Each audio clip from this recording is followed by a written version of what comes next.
Hey, what's going on there, guys? Nick here from Absolute MTG, and welcome back to another installment of the Magic the Gathering Stock Market, the video series where we talk about finance for Magic the Gathering. Now, a lot of you guys have been asking, well, what's going to happen with the rotation? What cards do you think are going to go up in price? What should we be looking for? And what is dirt cheap right now that you should be buying?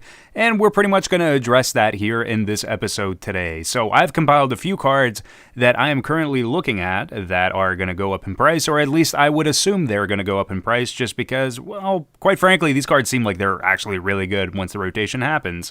So, first and foremost, Mantis Rider. This seems to be a card that is on everybody's radar right now.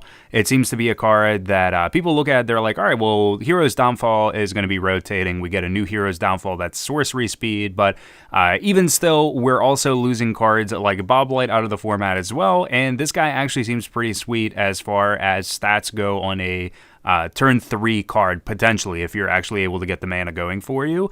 Mantis Rider seems like kind of like a easy deal as far as cards to spec on. It seems like everybody else is trying to buy some Mantis Riders right now, and everybody seems pretty confident that the card will go up, which all of that buyer confidence actually might make the card go up regardless of whether it sees a exponential amount of play or not. The next card that we have is Utter End. Now, with that whole, the removal is rotating stuff and losing a lot of premier good cards that we've been accustomed to thus far, Utter End actually seems like a pretty good card. Nowadays, we haven't seen it running around as much. It might have been like a one-of in some decks, but now it actually seems pretty enticing whenever it just pretty much handles everything that we need. It can get rid of planeswalkers, enchantments, or creatures.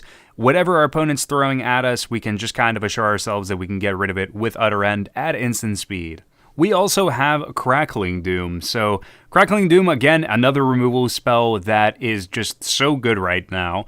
If it wasn't for Jermoka's Command being in the format, I would have to say the Crackling Doom is actually my favorite card in all of Standard in general, and I play a lot of Abzan.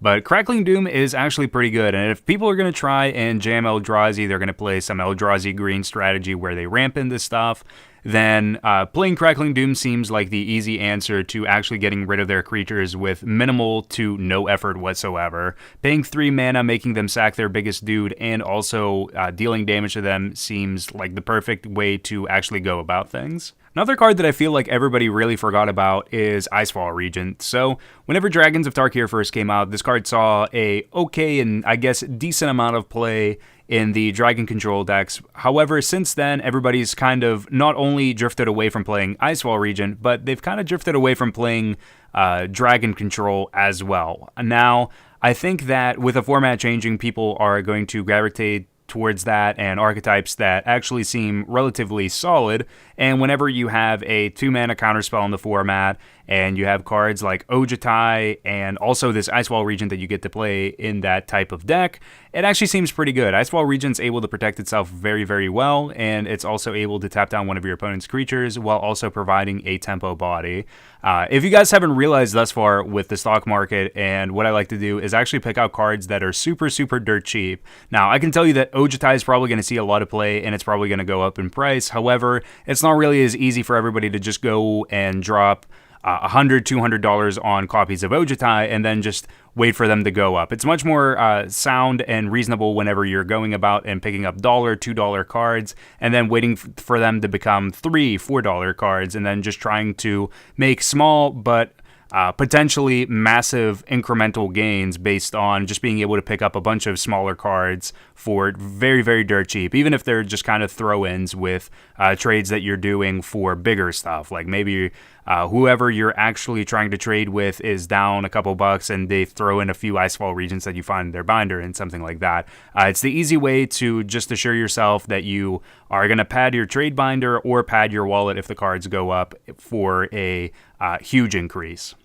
Getting back to the subject of cheap cards that should not be so damn cheap, we have Silumgar's Command. So I was actually able to buy 12 of these online for roughly like 35 cents a piece, and I think that's just absolutely insane. The fact that the card is that dirt cheap because it didn't see any real play this past standard season, I think is just the perfect opportunity for everybody to be able to pick them up for less than $1, like 50 cents a piece, and then just watch the card go up to be like a $2-3 card, if not even more than that. Now, while Hero's Downfall is rotating out and we're getting a sorcery speed Hero's Downfall, this card is still a form of a instant speed planeswalker removal, much like our other end that we mentioned previously. However, it also allows us to use different modes to actually be able to interact with what our opponent's doing, and thus it gives us different options that we get to mess around with. But at like 30 cents a piece, 50 cents a piece, anything less than $1, I think you'd just be crazy to just pass up on picking up a few of these, a playset at the least, because I feel like this card will be at least $2 at the bare minimum. And last but definitely not least here on our list of cards to talk about and spec on, we have Anafenza Kintry Spirit. So I actually think there is absolutely no reason why this card should be like around $1. There's no good reason. The card's seeing modern play, although it's not really that good in standard, doesn't really have a home. It definitely has the room to be this like, oh, okay, you're playing mono white aggro, here's something more. Make your creatures bigger, just kind of get there with it. Especially because we got Kytheon in Magic Origins, and the new Gideon's actually not that bad either. In Battle for Zendikar, we actually might see a resurgence of white aggro decks yet again. And I think Anafenza is just insane for that type of a thing for standard, and it's exactly just the thing that you want whenever you're trying to get a little bit more value for the cards you're actually playing. If not actually just the fact that the card sees modern play and is being played in a, I guess, pseudo combo deck in modern, that should make the card not worth quite as little as it actually is worth.